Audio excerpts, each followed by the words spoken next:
Bonjour et bienvenue dans cette routine que tu peux faire avant de courir, tu peux même la faire après. Il y a plein de gens qui se posent la question, est-ce que je dois m'étirer avant, après, est-ce que c'est bien s'étirer? Il y a plein de gens qui pensent qu'il faut s'étirer, etc. Alors qu'en fait c'est un peu une vieille croyance qu'aujourd'hui on a remis au goût du jour. La question c'est pas vraiment s'il faut s'étirer ou pas, la question c'est comment on fait. Bien sûr il y a le stretching qui est souvent assimilé au yoga, sauf que ça c'est aussi une erreur. Le yoga c'est pas du stretching, le yin yoga peut-être c'est du stretching passif, mais le yoga c'est pas du stretching, c'est de la mobilité, c'est-à-dire qu'on va ajouter de la force à notre amplitude de mouvement et on va rajouter de la proprioception, donc de l'équilibre, et surtout on va essayer de comprendre un petit peu le fonctionnement, où est-ce que le corps a envie d'aller, c'est quoi le mouvement, donc c'est quoi la décomposition du mouvement. Donc on va faire une routine simple parce que tu vas voir que finalement on va aller là où le corps a envie d'aller. La règle d'or c'est de ne pas s'étirer, d'accord, mais c'est d'aller chercher une grande amplitude de mouvement dans laquelle on est toujours en train d'exercer de la force. Et comme on va travailler principalement nos jambes, parce que c'est ça qu'on veut réveiller en fait avant d'aller courir, on veut mettre un petit peu d'huile dans la machine, en fait on veut que quand on va commencer à courir, on soit déjà bien, on soit déjà un petit peu préparé, un petit peu échauffé. On va faire tout sans les mains, tu vas pouvoir croiser les mains, commencer en Tadasana. On prend une belle conscience déjà de comment on se tient. Okay. Quand on court, on veut éviter que tout ça, ça nous demande trop d'énergie. On ne veut pas que les hanches elles bougent dans tous les sens. C'est pour ça que ce travail de mobilité il est important, parce qu'il va nous aider à rassembler un petit peu nos hanches, notre tronc, nos épaules. C'est pour ça qu'on travaille les poings serrés, pour mettre de la force aussi dans la ceinture scapulaire, se tenir droit. Et du coup, on va courir en étant bien rassemblé ici et pas sur les côtés. Donc, on rassemble d'ores et déjà le bassin, tout rassemblé. Quand je dis rassembler, c'est tout. Hein. Je rassemble les jambes, les chevilles, les genoux, comme si j'avais deux bassins et je veux le rassembler. Et pareil, je serre les poings. Je n'ai pas trop besoin de serrer les pectoraux là, mais juste de serrer le poing tout en détendant le petit pec et plutôt en mettant de l'énergie dans le dentelé antérieur. De là, on décolle. On va commencer avec décoller le pied gauche. Je commence le côté qui est plus difficile. Le genou gauche à la poitrine. Pour moi, j'inspire. Bien sûr, on met de la conscience dans le souffle, on expire. On sent déjà qu'il y a un travail dans le bassin, de stabilisation, de stabilité. Yes. On vient mettre la cheville gauche sur le genou droit et on plie la jambe droite comme si on voulait faire une chaise. Donc je résiste, je remonte.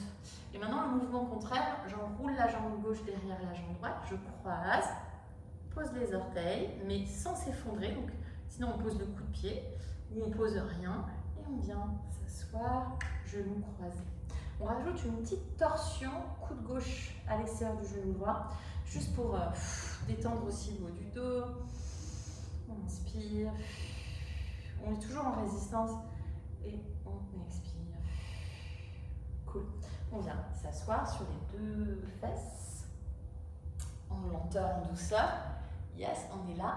Et la jambe qui est devant passe derrière. On se retrouve en 90-90. Déplacez-vous pour être sur votre tapis. Si comme moi vous êtes sorti du tapis, on inspire, on emmène le pubis vers l'avant, on va chercher cette petite bascule du bassin dans l'expiration.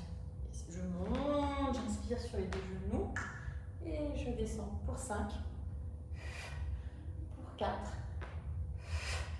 pour 3, pour 2, pour 1. Et on a suffisamment chauffé, c'est suffisant. Je reviens m'asseoir. De 90-90, je passe en presque Happy Baby ou Palista Konasana. Et je viens faire des petits mouvements de gauche à droite. Just to explore. Pareil, je délie, je délie, je délie, je délie. Donc j'enlève les tensions. Ok, et on refait tout le même chemin. Je reviens 90-90. Je me remets sur mon tapis. La jambe qui est derrière. Donc on ne va pas lever le genou pour l'instant, on va plutôt lever le pied. Là, juste pour voir. 3, 2, 1. Yes. Et maintenant j'emmène le pied droit devant. Je suis recroisée comme j'étais tout à l'heure. Je peux rajouter des petits mouvements de colonne. Donc pareil, vous voyez, je ne suis pas en train de faire du yoga. Je suis en train de faire du yoga. Je ne suis pas en train de faire du stretching. Je fais toujours sans les mains. Je vais chercher fort, je viens chercher la torsion avec la force dans le dos. Je reviens en face, je remonte, je décroise. La jambe qui est derrière passe devant. Je refais la petite chaise pigeonnée et je remonte, pause. On peut faire quelques squats, pieds écartés, largeur du tapis, j'inspire. Expire, bras tendus vers l'avant. Et je remonte, inspire. Expire. Inspire, rassemble le bassin. Expire, 3, 2. On ne fait pas de cardio, hein, c'est vraiment juste pour réveiller un petit peu. Et on change, ramener les pieds ensemble. Rassembler à nouveau le bassin, changer le croisement des doigts. Pareil, serrer les poings, dégager les épaules basses, sans engager le pec, en engageant le dentier antérieur. Cette fois-ci, je décolle le pied droit. Je ramène le genou droit à la poitrine, plus possible près de moi. Flex le pied droit. Pose cheville-genou, comme une chaise. Je remonte, la jambe qui est devant passe derrière, croise, reste un petit peu. Et on vient s'asseoir, orteils crochetés. Voilà, je ne m'effondre pas, le bassin s'éloigne du sol, coup de genou, petite torsion où je presse à peine. Je viens vraiment trouver la rotation avec le haut de mon dos. Et je m'assois. Coup de pied sur le sol, fesses sur le sol. Là, j'ai un peu lâché. C'est pas grave, on essaie de lâcher le moins possible. Mais c'est quand même fatigant. La jambe qui est devant passe derrière, au ralenti. Je me retrouve en multi. Et là, d'abord, j'envoie le bassin, le côté gauche du bassin vers l'avant. Et je monte. Pour 5, 4, pour 3, pour 2, pour 1. Et je m'assois, je tourne à gauche, je me retrouve en Upavista Konasana ou un Happy Baby si tu préfères. Donc je dois pouvoir à tout moment décoller mes pieds, d'accord? Je suis pas comme ça. Ouais, je suis droite, je pourrais même faire ça. Ok, je dois pouvoir vraiment bouger que mes jambes sans que le reste du corps ne bouge. Donc maintenant je suis à l'envers, je sais plus où je suis parce que je suis à l'envers. Donc normalement on est là, on peut faire à gauche et à droite. Juste quelques mouvements de gauche et de droite. Et j'essaie de marquer, donc gauche jusqu'à la rotation. C'est là en fait où je vais vraiment là où le corps m'emmène. Paf, le contraire. Milieu, je marque. Droite jusqu'à la rotation. Ok, maintenant on décolle le pied gauche. 5, 4. Côté droit, gauche du bassin qui avance 3. Donc là vraiment 2.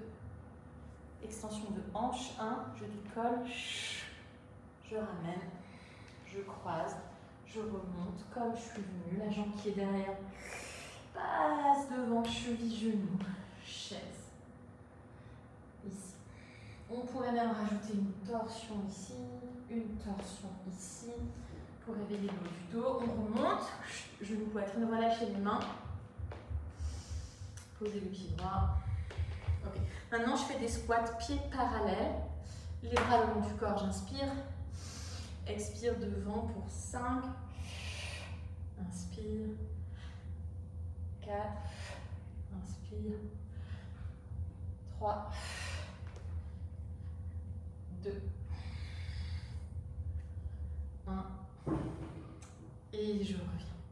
J'ai fait largement assez. Juste pour réveiller un petit peu tout ça, pour quand je vais courir, je serai un peu plus huilée. Je pense que je rassemble mes hanches, je rallonge le bas de mon dos, mon buste relâché dans la course, relâché. Et quand je cours, sternum vers l'avant. Et je ne vais pas courir comme ça, mais je vais courir un petit peu plus face, straight. Et quand je cours, je pense aussi à l'extension de ma jambe. Donc je ne cours pas que en pensant emmener les genoux vers l'avant, mais aussi emmener la jambe arrière vers l'arrière.